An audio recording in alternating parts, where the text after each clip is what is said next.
Well, hello there. Welcome back to the MJ McInnes Network. Today with MJ McInnes, I have good news. Well, I wanted to get into the van life, and I found myself at a loss because after I sold everything that I wanted to sell, including vehicles, to get a van, I ended up buying a van because I felt sorry for it. I do that sometimes. I feel sorry for vehicles, and I buy them and I fix them up, and then my family's like, "You're not getting into van life. Are you crazy? This world that we are in right now, there's just so much going on. Don't do it." So I sold the van, and then I had all this camping gear that I got through the nomadic camping sites, the Nomads or something. I can't even remember the top of my head here. Not doing any justice. When I figure it out, though, I'll put it a link in the description below.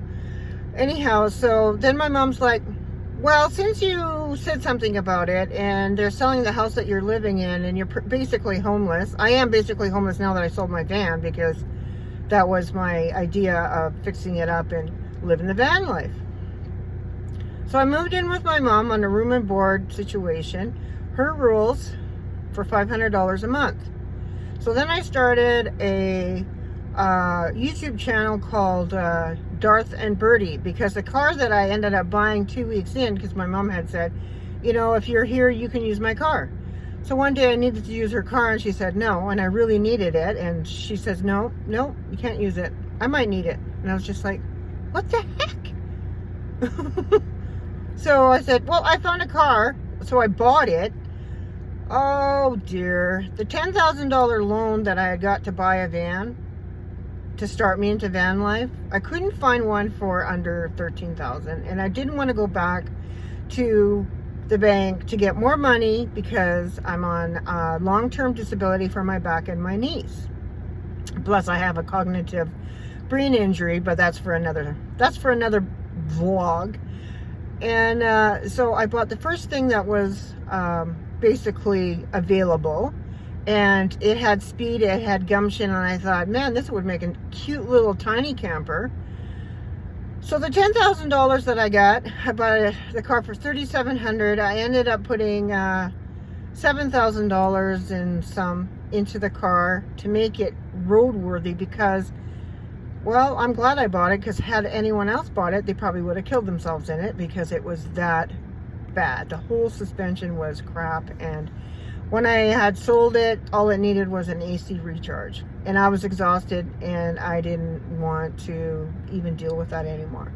So a fella says, "Hey, would you be interested in doing a trade? My vehicle for your vehicle?" And I was like, "I don't know." And he goes, "Yeah, I have this vehicle." So it ended up being a 2010 Jeep Patriot, 5 doors, very nice, 207,000 kilometers on it, and very nice. It had a couple like cosmetic things, but sound engine, everything, right?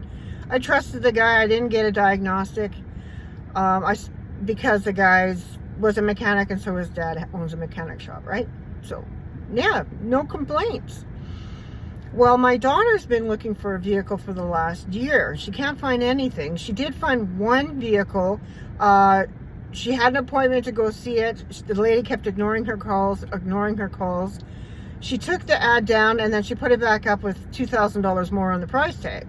Well, she's a university student. All her money's going into university, and whatever job that she has is paying for her other stuff, right? So she had just enough money for this car, and she would have had enough for the year for insurance, and then there's nothing out there. There's just crap. People are selling vehicles for astronomical prices, and she couldn't find anything. And I want her to be safe. So, and I have debt. Let's face it, I had debt. So the car cost me so much money. I racked up my credit card. So, and then the interest is killing me. And then, like a dumbass, I bought into the iPhone 13. It was around Christmas time, or January of this year, and I actually wanted the iPhone 11 because I just think it's really chic, cool. And all they had was the iPhone 13. So I said, yeah, okay, I'll take it. Well, I haven't even set it up to what it is. The first day I had it, it called 911, and then the police called me because they thought I was in distress. Because if you rub the buttons a certain way, it will call it will end up calling the police. Anyways, what other? Oh, you pick up the phone, it takes a picture. It's just like, I have so many screenshots that is clogging and filling up my phone album of just screenshots, and it's just like, what the hell is this? Yeah, that, but it's still an iPhone 13, right? So I had like, well, if I'm getting into this minimalist lifestyle, well, I'm gonna need all that data to do all my uploading and stuff. And so when I could afford it, because now I'm paying only $500 for rent instead of $800 plus all the bills, I got unlimited data at 50 gigabytes and the phone, and then I got my mom's phone on my phone because she wanted to go with TELUS, and I got her a really good deal because I'm a great customer at TELUS. Yay, TELUS! And I live in Canada, so we have TELUS. Oh, we have Virgin and wireless. Anyways, and Bell and Rogers and Cuda, whatever. You get the idea. So I found myself with huge debt. I traded the car, and then I sold my tires. I had tires for the car. They were brand new tires. They weren't studded, but they were the new kind that have like the crushed walnut shells in them for grip. They were very expensive. They were like over $1,000, and my brother happened to know the guy that worked there, so I got his cost at that time. Thanks, bro. Yay, brothers! Anyhow, so I sold those for $1,000, and basically what I should have paid for them. So yeah. So now I have this vehicle, and that $1,000, I can't even remember what I bought with it. I paid something off. So I got in my head that I don't want to be in debt anymore. So I said, I want to pay off my phone. So, oh yeah, now I know what I did. So I used about $600 of that to pay off the phone. So it was $1,300 for the phone with the taxes, plus I got the case, the glass cover, what else did I get?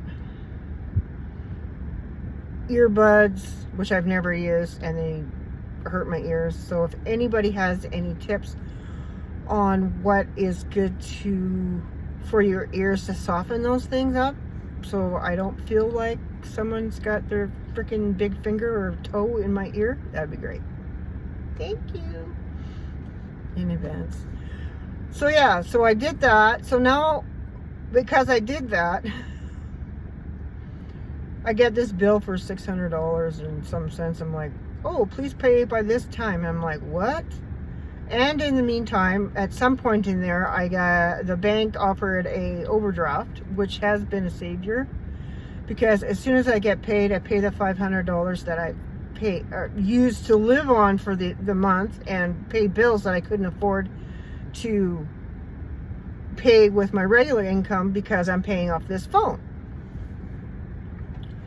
Yeah, you guys got to be careful what you do, hey? You know, there's probably reasons why you have a freaking payment plan, and you should stick with it. Anyhow, so I got in my head, I want to pay it off. So that's what I did. So now I have this overdraft. So every time I get paid, I pay off the overdraft, and then I pay my bills with the overdraft. But whatever I can't carry on. So it's my rent, my loan, the $10,000 loan I got to buy a van that I couldn't find a van that I could because people wanted to get into van life like crazy and try to find something you can afford. Nothing. There was nothing. Absolutely nothing. And, well, there was, but then you'd have to put more money in. So I pay like $9,000 for a vehicle, and then I have no money for any updates, right? Not gonna happen. Oh my Lord.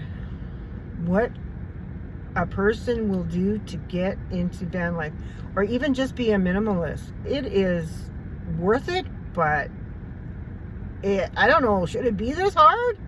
I thought, you sell all your stuff and, oh yeah, no, it's work. It's work. You guys make it look so easy. And I know the reality of that is it's hard. It's hard work. But I still am, I'm past the romancing side of it, because I'm not romancing the idea anymore. Now I just want to conquer camping. I'm going to conquer camping, and I'll let you know how it goes. What was I going to say? Yeah, so my debt is high. So now my daughter can't find anything, and I want to sell my vehicle because I owe $3,100, and I can't get out from under it with having to pay this overdraft, $500 overdraft every month, and then all my bills, and then it's a cycle that I want to get out of, and I've only been in this cycle for 4 months, and that's enough. I just want out. I don't want it. Nope, it's fine. It's not like a credit card. You got to be careful. You might think it's like a credit card, and it's not. But they'll charge you interest for it like a credit card, but the interest is like 3 cents a day, depending on what area you live in and what bank you're at. And yeah, no, I don't want that. I would like to have money. I don't want to be in debt all the time. So you have to have it paid off in 30 days. From the first time you use it, count 30 days, and that's when you have to pay it off. So if you use up all $500 as soon as you get paid, you got to pay $500 on it. So then you go and do all your bills and everything, and you find out you have no money for gas. You have no money to pay off your phone, because now because your credit card is high because of this debt, and you have to get the credit down, because otherwise you're just paying interest. So I've been putting more money, like $50. Minimum is $35.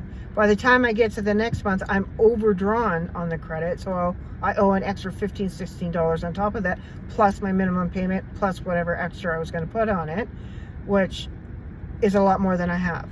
So it's got to go. It's going. So back to my daughter. So I phone her up or text her, call me. She calls me, and I said, you still looking for a car? She goes, oh, I still have my other car. So no. I said, okay, well, I'm going to sell mine. She goes, oh no, keep it. I go, no, I need to get out from from this debt. I can't do it on my own. I will offer you my vehicle. And so it turns out that, yeah, I have enough money for the vehicle and a vehicle. What was I going to say?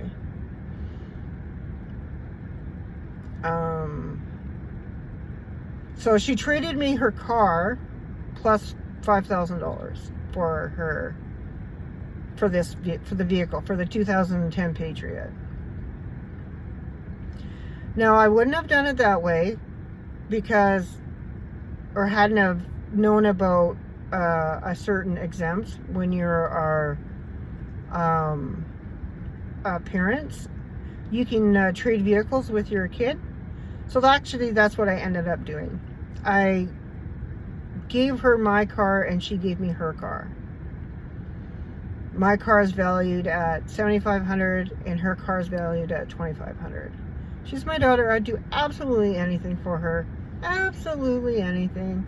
And the insurance company that we worked with said, well, we can work out a plan so that you get paid, and your child will be exempt from paying tax. So we did it. We did it that way. So that's what we did. So I didn't know that we could do that. I guess some insurance companies won't or don't disclose that. But for employees and so forth, I guess it's They don't have to, but they can do it that way too. And other parents can do that too with their kids, I guess. I don't know. I was like, isn't that cheating the government? And they're like, no. The lady beside me who's working there says, if I can save money somewhere, I'm going to save it. And if there's an option for me to use, I'm going to use it. That's what I'm going to do. And I said, okay, well, all right. If it's okay, then just save money or, you know, to give my child a break, you know, because it's very expensive being a new driver in BC, in Canada. I don't know what it's like in the States or other places, other countries, but BC, first insurance is almost like $2,500, and that is on a 2005 Chevy Cavalier. $2,500. So she ended up having to pay an extra, oh no, wait. Her first insurance was like $2,500, and then because you have to be insured up the wazoo because you're a new driver. But now that she took some test that it eliminates the N on her car and puts her as a regular motorist, driver, insurer, like her mom or her dad or anybody else who isn't a new driver. So her insurance was like $1,700 for the car. But then because she has the Patriot, she had to pay a little bit more. Aren't I nice? So I hear from the ex-husband, my daughter's dad. We used to be married. That is another story we'll save for another vlog. Very interesting story. So you've gone above and beyond for our daughter. And I said, and I will keep on going above and beyond for our daughter. Because that's what moms do. Good moms. All moms. Sorry, you know, not to say you're not a good mom because you're not, like, giving up your car for your kid or whatever. That's just me. And that's another story for another vlog that is very, very interesting and will help those parents who are trying to have children and babies, or adopting or fostering or whatever you want to do to have a family. Another vlog for another time. So now I'm the proud owner of a 2005 Chevy Cavalier, and I love it. It's the first vehicle my daughter had. I actually ended up buying it for her 16th birthday. I was in a much better position back then, which is another story for another vlog. I've got lots of stories to tell you guys, and they're all true. No tall tales here. Well, maybe I could do some tall tales, but anyways, so I had got it for her from her cousin for $1,400. It had a broken sway bar, it needed back brakes, which they already had the pads or the discs for, so it was just labor. A couple of diagnostics because there was air. Silly me, I didn't know this, guys. Word to the wise, if you're buying a vehicle and you don't want people to siphon gas out of your vehicle, you can buy a locking gas cap, especially for the older vehicles. I think nowadays, newer vehicles, you can't because there's a screen. You can't get past a certain point. Well, I did that, and because I did that, there wasn't the manufactured locking gas cap that came with the vehicle. So when I put it on and I drove around and stuff, air got caught into the gas line and my check engine light came on. That cost money, right? Why is the check engine light coming on? They said we couldn't find anything. And then it went out. I was like, yay!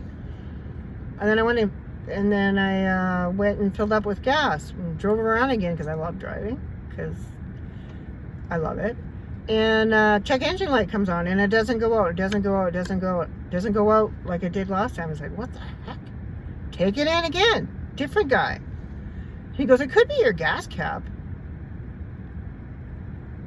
Yes, it's the gas cap. So if you do buy a locking gas cap, make sure you just like tighten it up.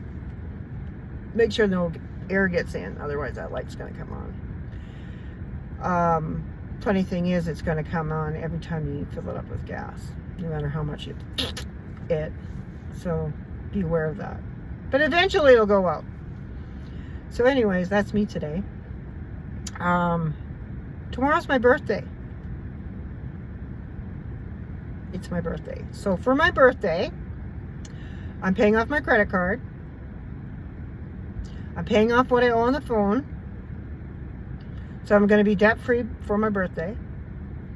I get paid for my disability tomorrow.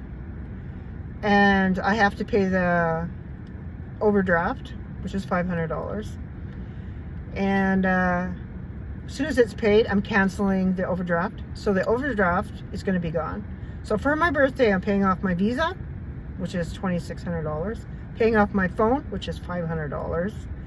And paying out the overdraft and canceling it, which is $500. I think I said that twice. So I don't know how much that adds up to. I'm sure I have it on a piece of paper, but I don't have it at the top of my head. But you guys, if you have a calculator, you can figure it out. And so then I'm canceling that. And then I have to wait 24 hours to take back the credit down. So I can take my $2,600 credit limit and take it down to $1,000. A much more manageable credit limit.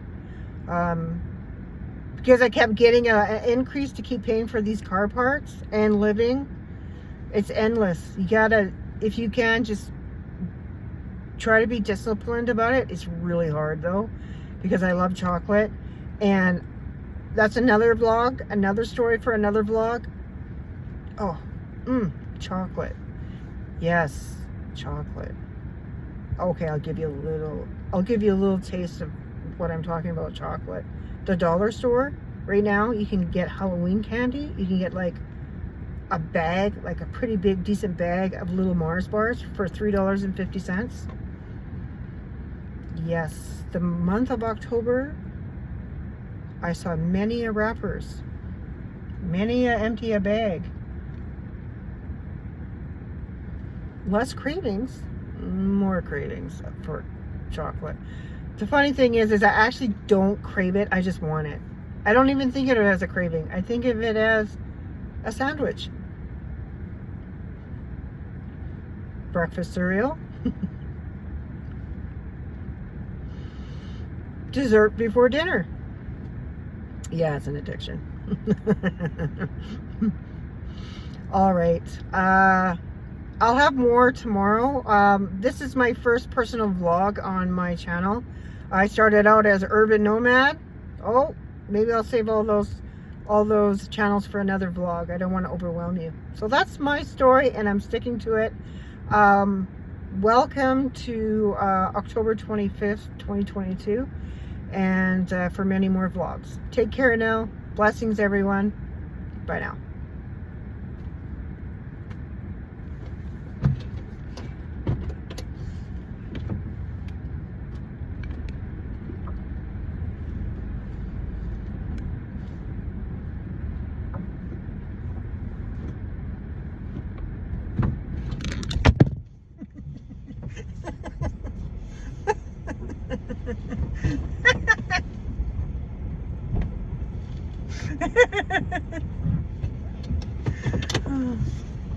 I have to fix that.